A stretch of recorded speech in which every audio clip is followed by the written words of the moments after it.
Selamat pagi tuan-tuan, selamat berhujung minggu tuan-tuan. Hari ni dah 22 Ogos 2026 tuan-tuan. Hari ni tuan-tuan saya buat video untuk promosi Merdeka tuan-tuan yang berlangsung dari 22 hari bulan Ogos sehingga 27 Ogos tuan-tuan. So lebih kurang 5 hari saja promosi ni berlangsung tuan-tuan.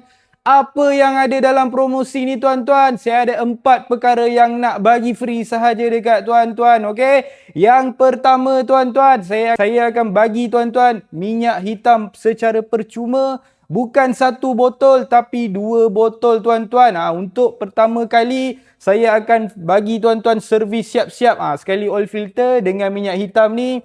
Minyak hitam ni pula berharga 400 lebih tuan-tuan. Tuan-tuan tak percaya, tuan-tuan boleh check dekat Shopee, boleh Google Motul 8100 ni berapa tuan-tuan harga dia. Minyak ni mostly selalunya kita pakai dekat performance car macam Continental, BMW, Mercedes, tapi ni saya bagi tuan-tuan free sahaja tuan-tuan. Okey, yang kedua pula tuan-tuan, setiap kereta yang tuan-tuan beli dekat saya tu, saya akan bagi polish yang paling berkualiti macam tuan-tuan tengok dekat Camry ni tuan-tuan. Tuan-tuan letak kain, luncok jatuh tuan-tuan. Memang kualiti punya polish, bukan cikai-cikai punya polish tuan-tuan. Yang ketiga pula tuan-tuan, saya akan bagi tuan-tuan free tinted 1 body tuan-tuan. Untuk makluman tuan-tuan, selalunya kereta terpakai ni kita akan re-inspect balik, masuk puspakom untuk inspection balik, and dalam puspakom tu kita kena cabut depan, kiri dan juga kanan punya tinted tuan-tuan. So lepas tu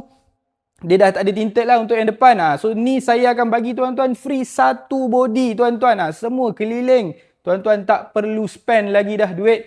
Yang keempat tuan-tuan, harga pula tuan-tuan boleh goncang sampai jadi tuan-tuan. Contohnya Camry ni saya jual dengan harga 45,800. Tuan-tuan datang goncang saya, insya-Allah tuan-tuan dapat harga yang tuan-tuan nak tu tuan-tuan.